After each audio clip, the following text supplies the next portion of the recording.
Hey everyone, welcome to this edition of Chats with Jason. I'm your host, Jason S. Bradshaw, and joining me today is a former client services director of both Deloitte and PwC, a strategic advisor to high-tech organizations, and a best-selling author. Today, he is the founder of The Decision-Switch. I'm talking about none other than jackpflaherty, who's also the author of the best-selling book, The Decision-Switch, 7 Principles of Successful Decision-Making. He shares with us today his insights on how to make effective decisions no matter the time frame or the circumstances. Let's dive into the conversation. Hey Jack, it's so great to have you with us today on the show. Thank you for having me, Jason. Really appreciate your time. And congratulations on your new book, The Decision Switch, 7 Principles of Successful Decision-Making. Now, this book has got some rave reviews, a best-selling book as well. What led you to take the time to sit down, do the research, and put together this book? Genuinely, I'm an empathetic person. I've always loved working and building teams and people. And having spent 25 years in risk management, where the majority of my job was to identify gaps or issues with companies, when I took a step back, I saw the root cause for many of these was simply a poor decision. A tremendous executive leader who, in haste, might have made a poor decision because they didn't collaborate or get the necessary information. It made me realize that, particularly for our next generation of leaders, that it's critical that they understand what are the fundamentals of making good decisions, because it's simply not just one instance. It's a process. And it's a process that we do need to share. And I think it's becoming a critical issue as we move farther and farther into this technologically, charged world. Yeah, I was just thinking about graduate school or even undergraduate school. I don't remember once there being a conversation about how to make decisions, but rather you make a decision and predict an outcome or report on an outcome, as the case might be. So I think this is a really fascinating piece of work that you've undertaken, and it's a great digestible book with really actionable content. I'm wondering though, why 7 principles or 7 steps to decision making? What is it really that complicated? Yes, we probably could extrapolate it further, because within each chapter, I purposely put sub chapters in there because some of the content is just dense and abstract, which is why I took probably an additional 6 months in writing the book to put stories with it, to make it really digestible to your point, and so that virtually all of your audience can really understand and absorb it and be able to apply it to either their personal or professional lives. Yeah, and that application is the important bit.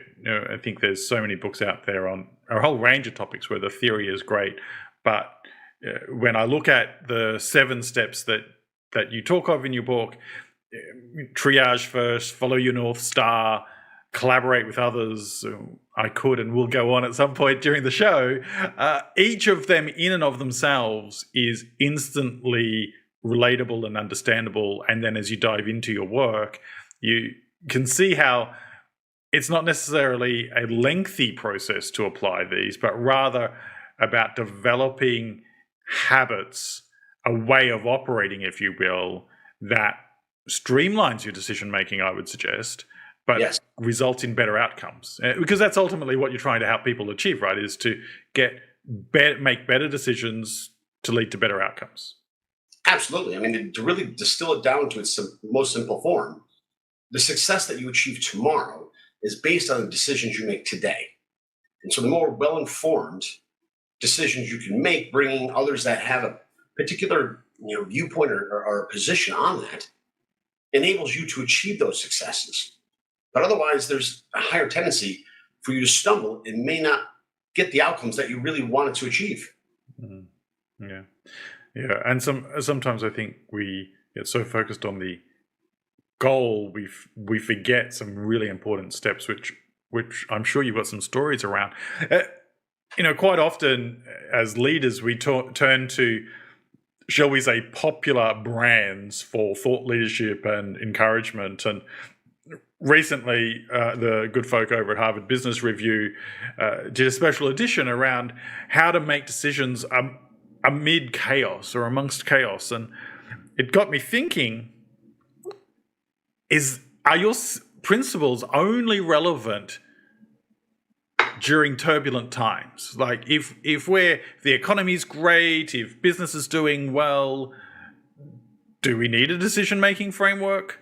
Or is it, and then therefore in Harvard speak, during the chaos we need to care about it? What's your take on the need for a decision framework and perhaps the Harvard view? Giving credit where it's due, I have to say, a portion of my research did come from a number of Harvard authors. So, they do have a good, good sense and, for better words, compass on what's necessary. Mm-hmm. The challenge, though, for I would think a lot of your audience and for most of your listeners, is that the content is so deep and rich that's really hard to get through and to understand how to apply it to their own lives. Mm-hmm. So, flipping your question in reverse, I would say that we've always had a challenge with decision making, and that there's just a general bias, particularly when we think of folks in senior positions, that they know how to make great decisions. Where in fact, having worked closely with a number of executives throughout my career, many struggle with this. It's whether they're insecure to ask a question, or they just don't want to listen to someone else and what their viewpoints are. Where we're coming into now is the age of innovation. Moore's law, and for those that aren't familiar, means that the evolution of technology is half-lifing virtually every year that goes by. So the impact of technology is only getting greater. And so when we look at that and how it applies to our personal and professional lives, the amount of information that we're receiving on a second, minute, daily basis is just increasing. And the number of decisions that we need to make is comparatively so doing the same. And so by implementing a framework, it helps us be able to sift through what information is really relevant, what decisions are going to matter, and be able to focus on those that are going to provide us the greatest fulfillment, the greatest richness, for our personal and professional lives. So I don't think it's just in a turbulent period, because I think retrospectively we can look back and say, life's been nothing but a turbulent period. It seems like my entire life. So I go back once again. I think there's a spike in insecurity. I think there's a spike in uncertainty, because so many folks are reading the newspapers or watching the news or reading Reddit and really questioning what is going on and how can I make sure that I'm either future-proofing my career or just being able to navigate my day-to-day. And we're not saying that the 7 steps in the framework are lengthy, right? Because the goal is, if it becomes a way of making decisions that I'm going to use the word automatic, but it's not quite the right word, but becomes efficient, shall we say, in going through those steps. Because in every decision, each step applies, but in a different context. I was thinking about my work in customer experience and employee experience, and one of the challenges organizations have, especially once they get past 5 or 6 people, is the culture that they create. And that culture often leads to some poor decision making, shall we say. Think about Ocean Gate or Silicon Valley Bank, Exxon oil spills, versus the BP oil spill, and how both companies did or didn't deal with those challenges. Sure. Close and dear to my experience is the global scandal that Volkswagen Group had called Dieselgate, largest financial penalties for breaking corporate law, consumer law in Australia and in many parts of the world. Definitely, there's a whole company being created in the US out of their fines in the US, and the decisions were without a doubt flawed. But the culture was, well, if I don't make this decision, I might not have a job. Now, I can't talk for every organization and every person in every organization. I'm not trying to do that here. But what how do you use your decision making framework, to navigate challenging cultures where perhaps the culture is get the result, be damned with downstream potential challenges? You packed a lot in that last one, so I'll try to keep it brief. So from from the start, I purposely state at the beginning of my book and just in my speeches that it's not meant to be taken in chronological order. It's based on your current situation and what your needs are. So yes, the principles are not meant to be holistic and to take you days, because I actually believe that speed right now is more critical than ever before in our history. You don't have months to make a decision. Sometimes it's split seconds. And if we apply it to like an air traffic controller, versus implementation of a new information system at a bank or whatever, the air traffic controller's got split second. And the same way, the business may have time to really think about how they want to design it. But in both scenarios, the FAA, the Aviation Administration here, actually put in a governance structure to help air traffic controllers talk to each other, so they are more informed. So it's not visual or a computer, but how are we collaborating to make sure we have safe skies? And the same thing for organizations. It's how are we designing these systems and implementing them to minimize disruption and really to help the organization. So I think it's really important to focus on the goals, but one of the aspects is the criticality and speed that we need to do so. And so it is a combination of the two, but it does become a practical habit.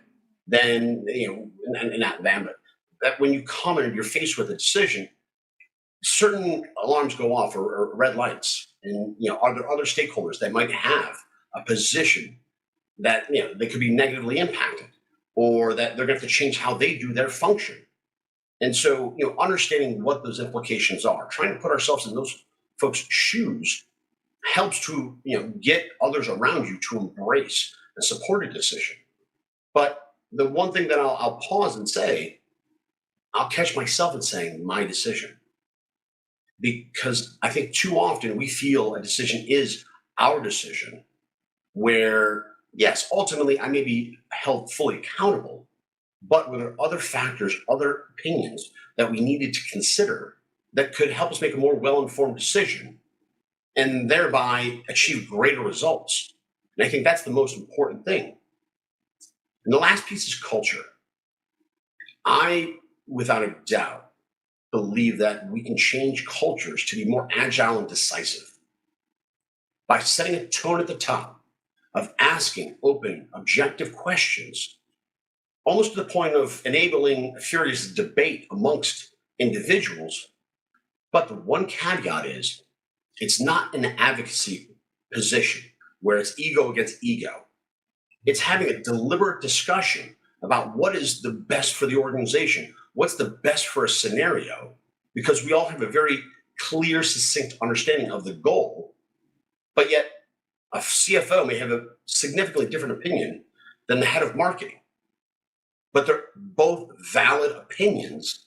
And by coming together and really understanding what is the goal and what are the sacrifices to get there, we can come to the best decision that's supported by the greater community.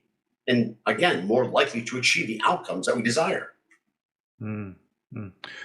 Yeah, I'm thinking about the point you made of having the intentional or the purposeful conversation, debate without the ego. How often does ego influence the decision we make? I'm speechless there, because I would think that, unfortunately, especially in the corporate setting, ego plays a big part in decision making, especially if you're hungry for a promotion. So that's why it's so important at the senior executive levels to set the expectation that all individuals, if they're coming to a meeting, are going to come well informed, have a position, right or wrong, but so we can have some discourse. Yeah, it makes perfect sense. Can you share with the audience the 7 principles in your framework, please? Absolutely. So the first principle is to triage first. It's a name that I love, triage, because it comes from the medical industry. And it means to understand, gather the information necessary to first see if we even need to act upon it.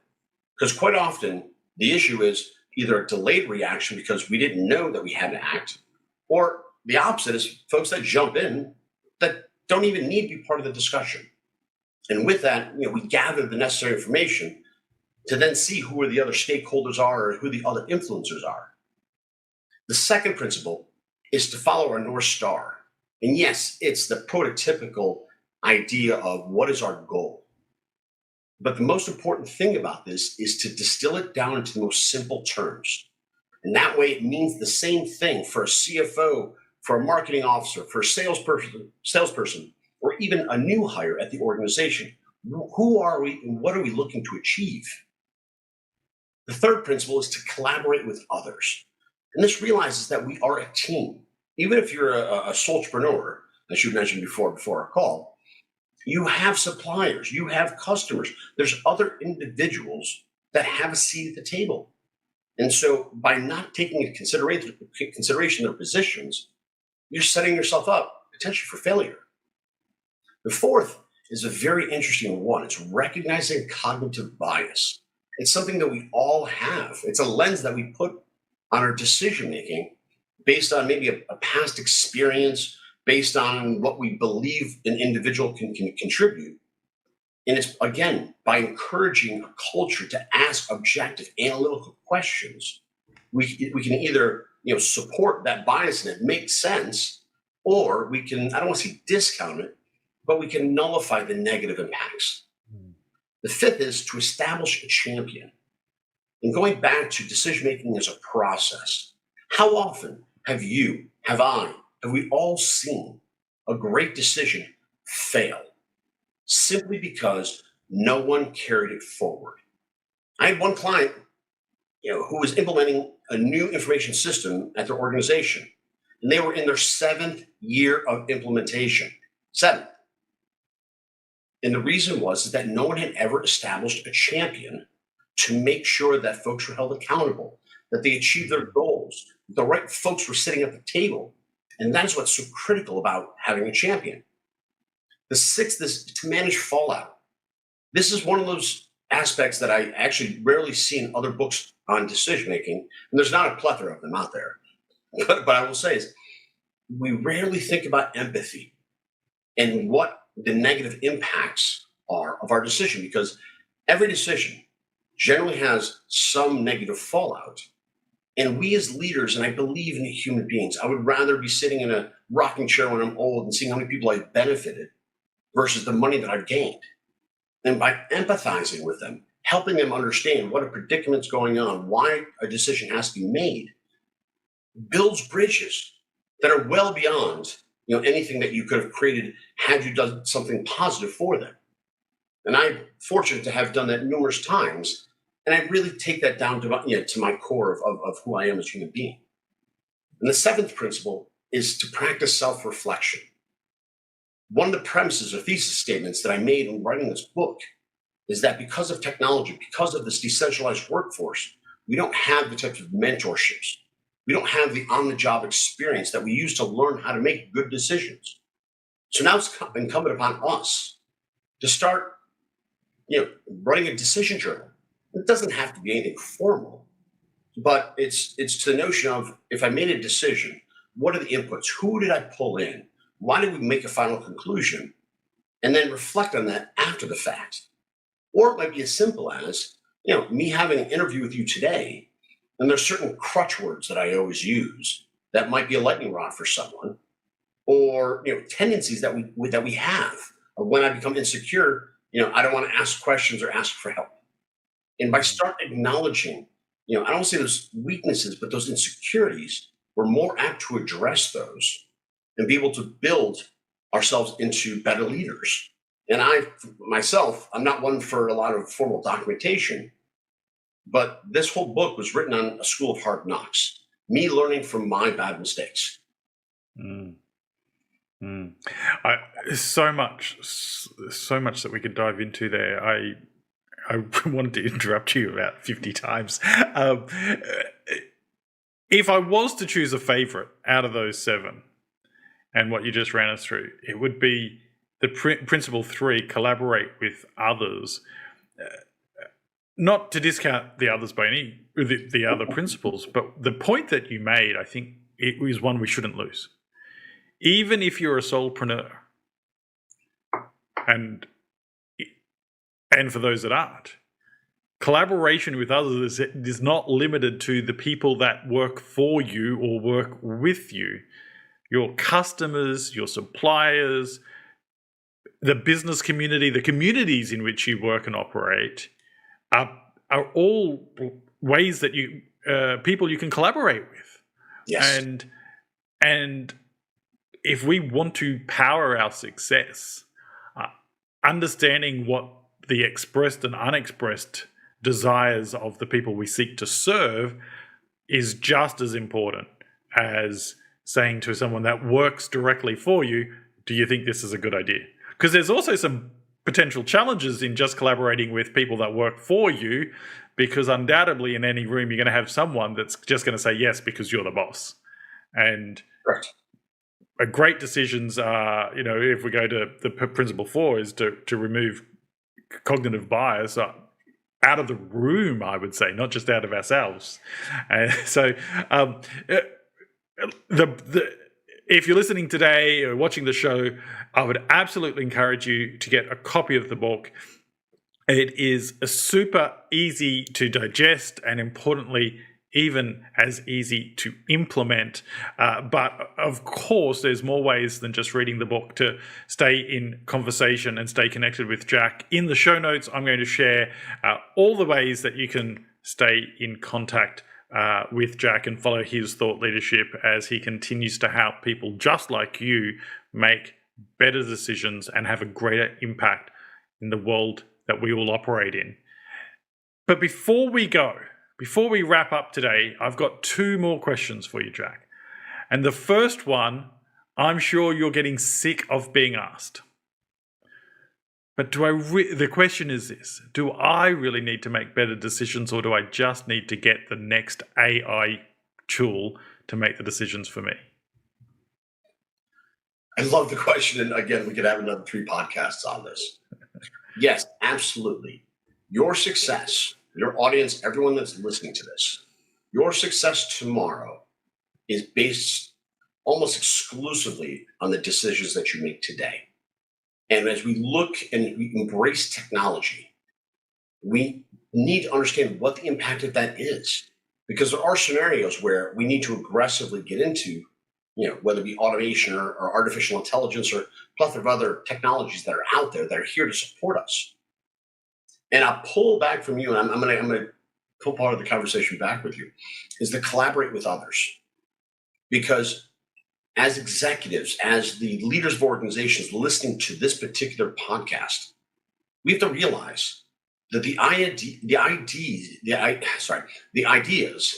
that are really going to drive our organization, our personal success, are more than ever likely to come from virtually anyone in your organization.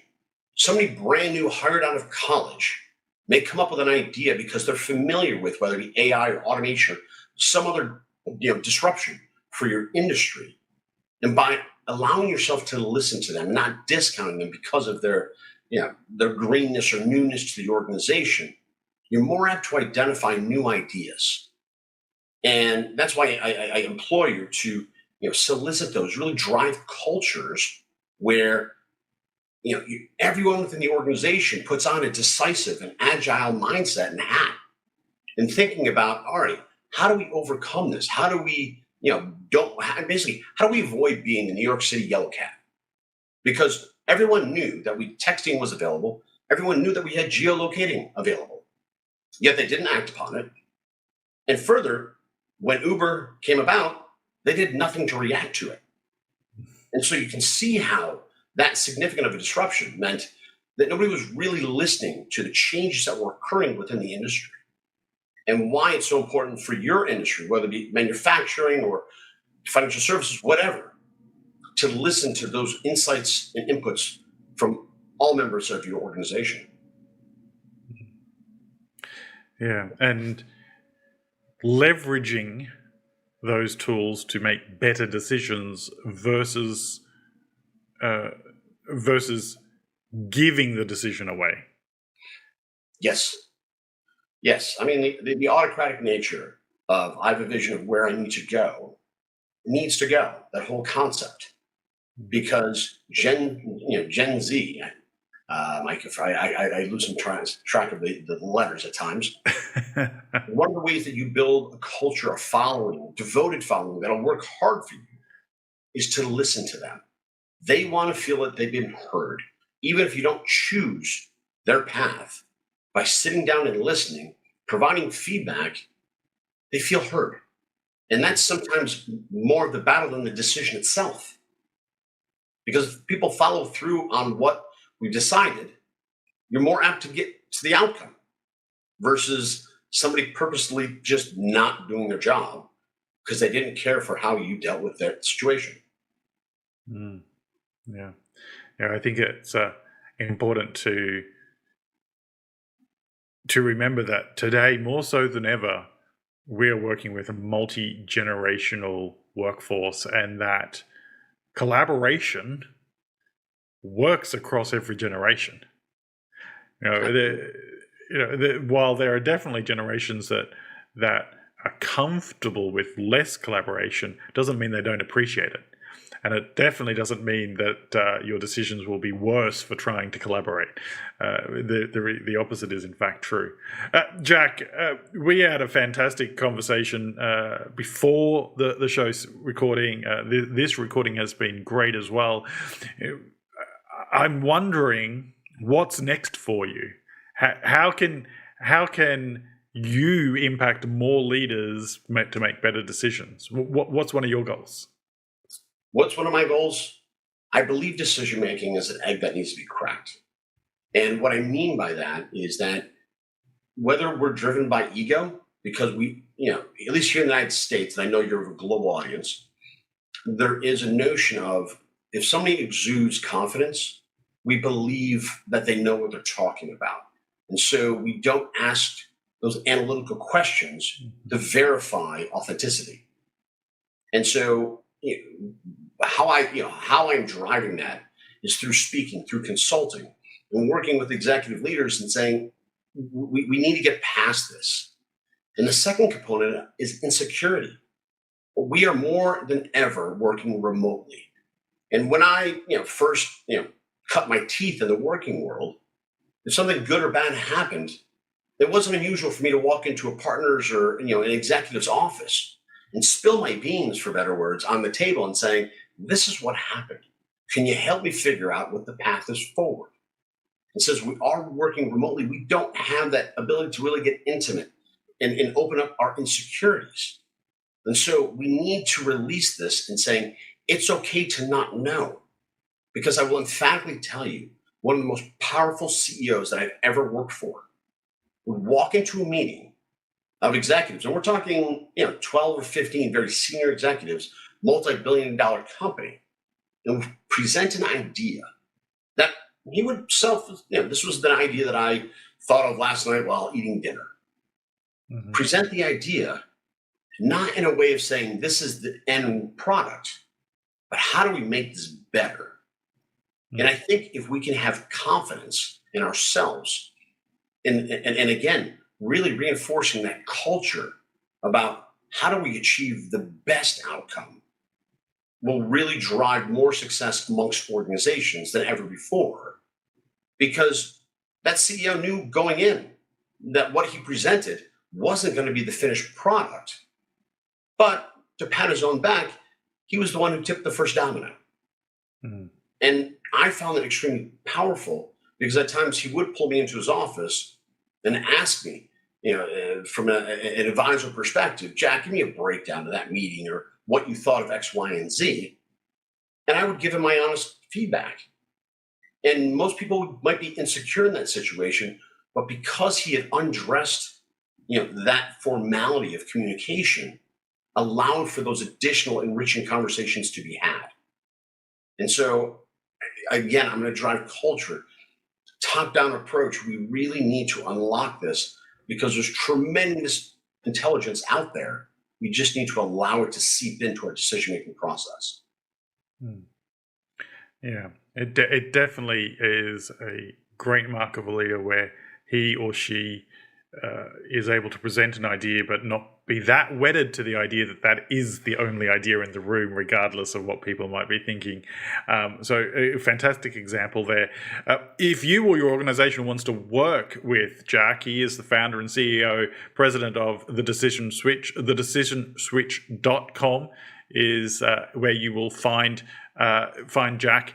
As I said before, all the other ways to follow Jack's work will be in our show notes. Before I let you go, though, what's one thing our audience should do as soon as they finish listening or watching that will help them make better decisions today? I'm going to pivot off that last question you asked. It's the first principle, is to triage first. There's so much uncertainty in the world. You can see the statistics out there right now. Everybody's fearful about what the future holds for ourselves, for our organizations, for everything. And if we are not actively looking at the horizon, looking at challenges, seeing what our competitors are doing, and what they may be doing is good or bad, who doesn't matter.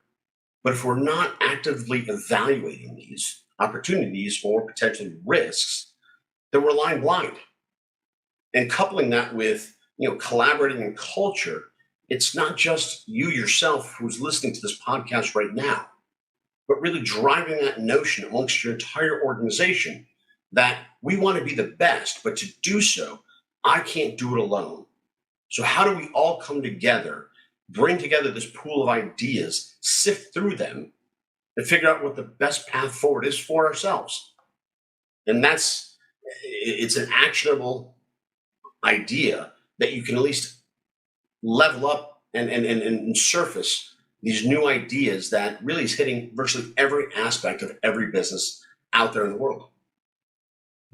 Yeah, fantastic way to end the show.